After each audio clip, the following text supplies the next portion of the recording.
So we're here with the Parlor Soldiers in Greenbelt, Maryland, on an unseasonably warm day in January. Thanks for coming, guys.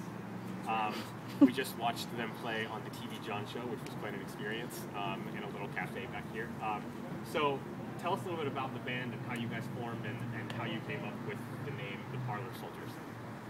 Me and Karen have both been performing solo for a few years, and we met, started singing and playing together and writing songs. He actually asked me to sing with him. It was really awkward. I did ask very, very awkwardly, but that's no good news. So it works, right? So we were singing together for about a year and a half, and then we met up with Dan Dutton over here about 6 months ago. We got him on board. That was good.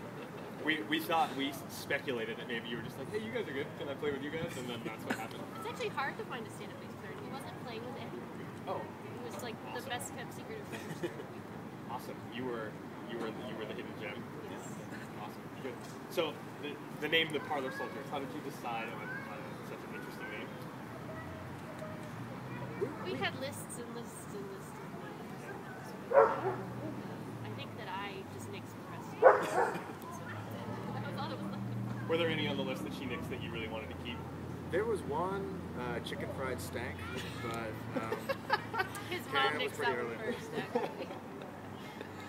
Awesome. So, what kind of? I mean, you seem to be playing music that is very.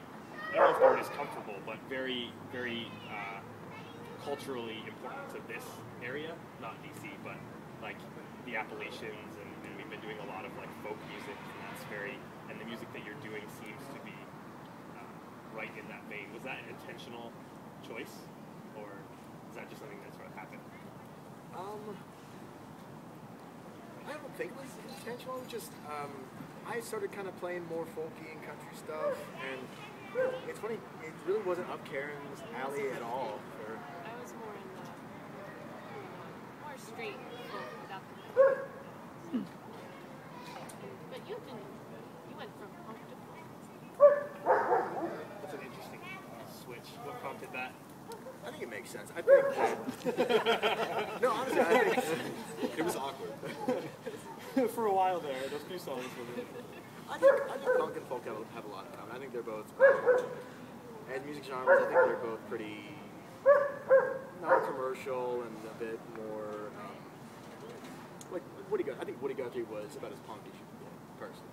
So I think they're interchangeable.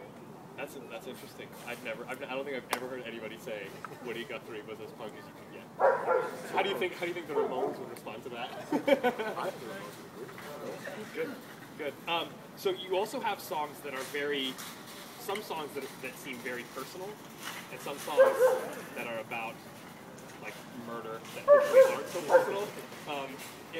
How do you balance the like, let's write a song about how I feel, and let's write a song that tells a story?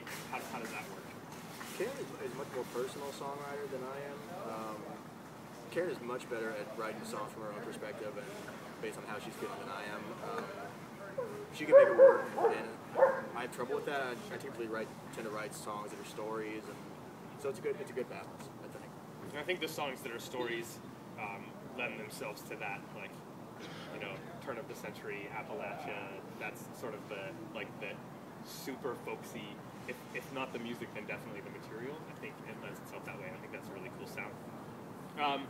How does the songwriting process work for you guys? Do you like write a song and then just fill in the instruments, or do you write them like as a group? How does that work usually?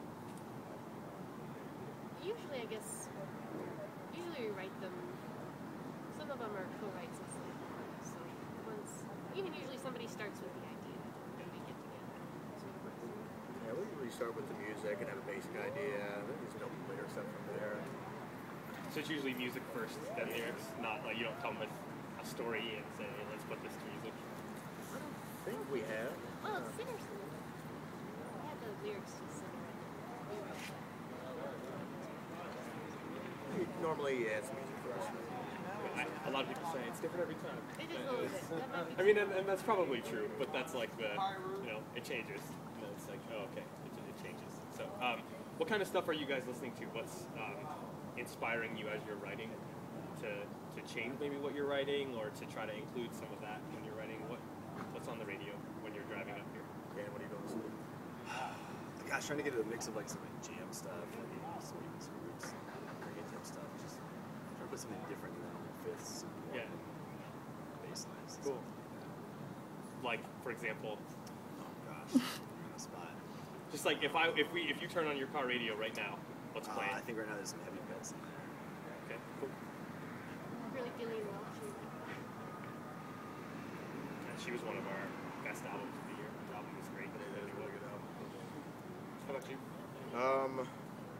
Some of Ryan Adams' new album, and a lot of old countries, Hank Williams and Roger Miller. Awesome. So is there anything else you want us to know before we sign off? Anything that you want to tell us about maybe what's coming up, what we can expect from you guys in the near future? I noticed that you guys played some songs that aren't on the album. So is that like in the process of writing new material for another full album or for like What an you EP? don't know about Alex is that he actually has 8 solo albums which precede our band album. Wow. So he's always writing Very a new prolific. album. What next? We're gonna be working on your album. Karen's gonna do a solo album, Great. and then we're getting songs We have enough together. songs. Awesome. Cool. Well, thanks for taking the time to sit down with us, and we look forward to hearing more from you soon.